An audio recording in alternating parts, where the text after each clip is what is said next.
আজ এই ছোট ছোট গাছগুলোর যত্ন আমি করব।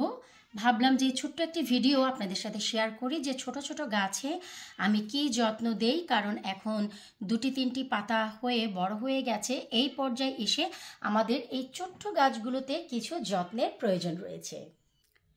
হ্যালো এভরিওয়ান, আসসালামু আলাইকুম। কেমন আছেন আপনারা সবাই? আলহামদুলিল্লাহ, আমি তো অনেক ভালো আছি। আশা রাখছি আপনারা সবাই ভালো আছেন। আজ আমি ছোট ছোট গাছগুলোর একটু যত্ন করব, আর তার সাথে সাথে শেয়ার করব যে আজ আমি রোজার ইফতারের জন্য আর কোন আইটেমটি রেডি করলাম। কারণ একটি কাজ নিয়ে বসে থাকলে আসলে কাজগুলো হয় না, যেহেতু আমাদের রামাদান মাস শুরু হতে আর এক সপ্তাহ আছে।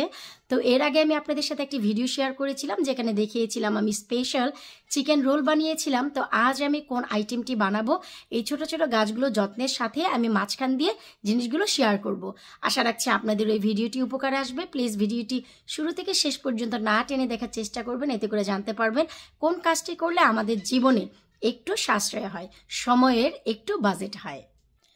সবার আগে তো বলবো, এই যে দেখুন আমেনা বুড়ি একটি একটি করে কিন্তু অনেক গাছ টেনে তুলে ফেলেছে। এর আগে আমি আপনাদেরকে শেয়ার করেছি এই যে আমার ট্রেটি, এই ট্রেটি কিন্তু অলমোস্ট ফাঁকা হয়ে গেছে। এই যে দেখুন, তারপরেও অনেক গাছ নেতেই আছে, কারণ সবগুলোই সে টেনেছে। আমি শুধু একটু পুশ করে করে রেখেছি যদি গাছগুলো টিকে যায়। জানি না টিকবে কিনা, কিন্তু আমি অলমোস্ট প্রতিটি ঘরে আবারও নতুন করে বীজ দিয়েছি এবং জার্মিনেটের জন্যও রেখে দিয়েছি। বাচ্চা মানুষ কিছুই করার নেই। এই যে দেখুন, এটি পুরোই নেতিয়ে গেছে। এই যে দেখুন, এটি আর হবে না, তাই এই যে এটি আমি এখানে রেখে দিই।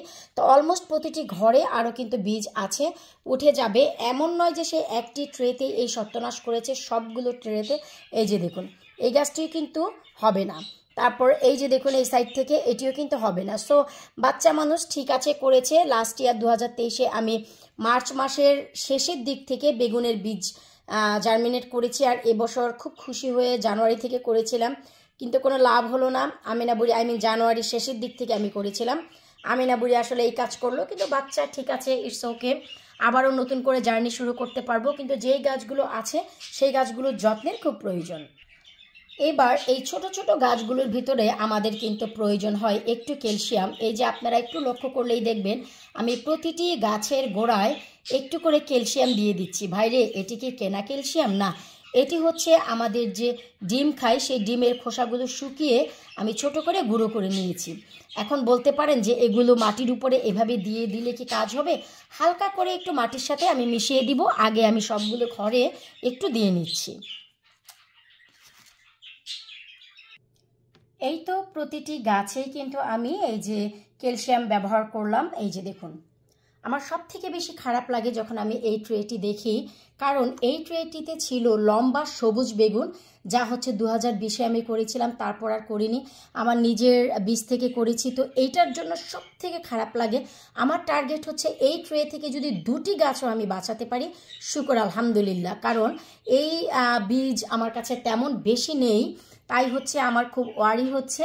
আর এই যে এগুলো হচ্ছে সবুজ বীজ, এই ট্রে থেকেও আমার মামুনি সব টেনে তুলে ফেলেছে। এই যে নতুন করে বীজ দেওয়ার পরে যে দেখুন মাঝখান থেকে কিন্তু আবার ছোট ছোট গাছগুলো হচ্ছে। এই যে দেখুন মাঝখান থেকে এই যে দেখুন ছোট ছোট গাছ কিন্তু এই যে বের হচ্ছে। তো যাই হোক, এই যে এভাবে করে কিন্তু আমি সবগুলো ট্রেতে এই যে ক্যালসিয়াম দিয়ে দিয়েছি। এখন আপনারা কিভাবে হালকা করে, এটা অনেক বেশি মিক্স করতে হবে মাটিতে তা না, এই যে দেখুন হালকা করে মিক্স করলেই হবে। কারণ হচ্ছে আমরা কিন্তু এখানে অলমোস্ট পানি ব্যবহার করব। সো এতেই কিন্তু এটি মেল্ট হয়ে মাটির সাথে চমৎকারভাবে মিশতে থাকবে। এরপর এই তো গাছগুলো যত্নের পাশাপাশি আমি যে কাজ করলাম তা হচ্ছে আমি এখানে এগ চপ বানিয়ে নিয়েছি রোজার ইফতারের জন্য, মসজিদে দিব বা ফ্রেন্ড সার্কেল আসবে সবার জন্য। তো এই যে দেখুন আমি যে কাজটি করেছি, এই যে এগ চপটি বানিয়ে আমি এই ট্রেতে রেখেছি। এখন এগুলো আমি ডিপ ফ্রিজে রেখে দিব 3-4 ঘন্টার জন্য। তারপর হচ্ছে আমি যে কাজটি করব, এগুলো জিপলক ব্যাগে ভরে রাখবো। এর আগেও আমি আপনাদের দেখিয়েছিলাম স্পেশাল চিকেন রোল। তখন আমি বলেছিলাম যে একটি জিনিস মাথায় রাখবেন যে আমাদের কিন্তু quantity is not important, quality is important. এই যে এগ চপটি বানাতে সবাই হচ্ছে আলুর যে পুর, আলু ভর্তা করে ভেতরে ডিম দিয়ে তারপরে এই এগ চপটি করে। আমি যে কাজটি করেছি, আমার এই আউটার যে লেয়ারটি, এটি আমি আলু দিয়ে করিনি, আমি করেছি হচ্ছে এটি মুরগির মাংস দিয়ে। সো মুরগির কিমা দিয়ে এই এগ চপটি করেছি। আউট অফ দিস ওয়ার্ল্ড আমি বানিয়ে অলরেডি একটি ভেজে খেয়েছি, ট্রাস্ট মি, হুজুররা খাক বা ফ্রেন্ড সার্কেল যেই খাক, মন একেবারেই ভরে যাবে। আর এই যে রোজার কাজগুলো আপনারা যদি একটু আগে থেকে করে রাখেন তাহলে দেখা যায় যে এবাদতের সময় কিন্তু আপনাদের কোনো ডিস্টার্ব হবে না। রোজার মাসটি হচ্ছে এবাদতের, এই জিনিসটি মনে রাখবেন, এইসব ঝানঝট করতে গিয়ে এবাদত যেন নষ্ট না হয়। 11টি মাস ভরে আমরা মনের মতন শপিং করি, খাই দাই, ফুর্তি করি। এই একটি মাস খাওয়ার উপরে প্রেশার না দিয়ে এবাদতের উপরে প্রেশার দিন, অনেক ভালো হবে। তাই যে কাজটি করা যায়, অনেক আগে থেকে এই জিনিসগুলো বানিয়ে আপনারা ডিপ ফ্রিজ করুন, এতে করে আপনাদের সবারই সময়ের বাজেট হবে। দেখা গেল সময় মতো ভেজে খেয়ে নিলেন, মসজিদেও দিলেন, বন্ধুবান্ধবকে দিলেন, নিজেরাও খেলেন।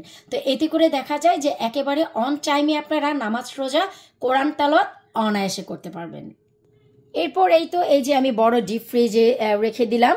যেমনটি কি গতকালকেই আমি এই যে দেখুন রোল বানিয়েছি, স্পেশাল যে রোলটি, এটি কিন্তু অলরেডি শক্ত হয়ে গেছে। এই যে দেখুন আমি জিপলক ব্যাগে কিন্তু রেখে দিয়েছি। এই যে দেখুন আমি জিপলক ব্যাগে রেখে দিয়েছি। এখন একেবারে একটি আরেকটির গায়ে কিন্তু লাগবে না। সো এভাবে করে যখন আমার এইগুলো শুকাবে তখন আমি সেম একই কাজ করব, যে সব কিছু সুন্দর করে জিপলক ব্যাগে ভরে রেখে দেবো।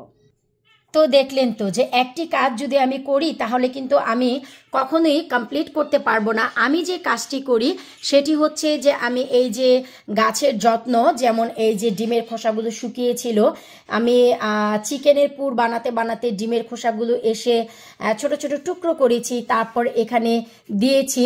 তারপর হচ্ছে আমি এই চপগুলো বানিয়েছি। এখন যে কাজ করব, এগুলো আমি হালকা আলতো হাতে এই যে মাটির সাথে মিক্স করব। তারপর যেইখানে পানির প্রয়োজন সেগুলোতে পানি দিব, খুব চাপাচাপি করব না, কারণ গাছগুলো কিন্তু এখনো খুব ছোট আছে। আলতো করে মাটির সাথে এভাবে মিশিয়ে দিব। এতে করে দেখা গেল যে আমার গাছের যত্ন এবং সংসারের কাজ একই সাথে কমপ্লিট হয়ে গেল। তো এভাবেই হচ্ছে আমি আমার সংসারের কাজ করি। আবার এরই মাঝে আমেনা বুড়িকে একটু খাইয়েও দিয়েছি। আসলে আমরা অফ ক্যামেরায় অনেক কিছুই করে ফেলি, যেটা অন ক্যামেরায় কখনোই করা সম্ভব না। ওই যে চমৎকার একটু রোদে উঠেছে, আমি একটু জাস্ট ঘুরিয়ে নিলাম। তো যাই হোক, আশা রাখছি আজকের এই ভিডিওটি আপনাদের ভালো লাগবে। আপনারা যারা যারা এখনো পর্যন্ত মাহে রমজানের জন্য কিছু করেননি, আপনারা অল্প অল্প করে সব কিছু তৈরি করে ডিপ ফ্রিজ করতে পারেন, এতে করে অনেক সুবিধা হয়। আর আলুর যে জিনিসগুলো সেইগুলো ডিপ ফ্রিজ করলে ভাজার পর একটু নেতিয়ে যায়, তাই চেষ্টা করবেন যে কোনো কিছুই করেন না কেন চিকেন দিয়ে করেন, পরিমাণে অনেক অল্প করেন। এমন নয় যে আপনাকে ইফতারে 10টি 15টি আইটেম খেতে হবে না, 2টি 3টি আইটেম আপনি তৃপ্তির সাথে খান, তাহলে মনে হবে যে আল্লাহ আজকে রোজাটি রেখে এমন খাবার খেলাম, আমার মনে হলো যে আজকে রোজাটি সার্থক হয়েছে।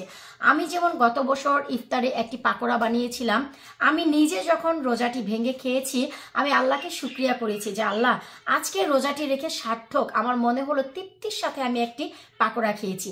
এবছরও আমি আপনাদের সাথে শেয়ার করব। Please keep watching my channel. ভিডিওটি কেমন লাগলো ভিডিওর নিচে কমেন্ট করতে একেবারেই ভুলবেন না। বিদায় নিচে আজকের মতো, আল্লাহ হাফেজ, মাহে রমজানের শুভেচ্ছা।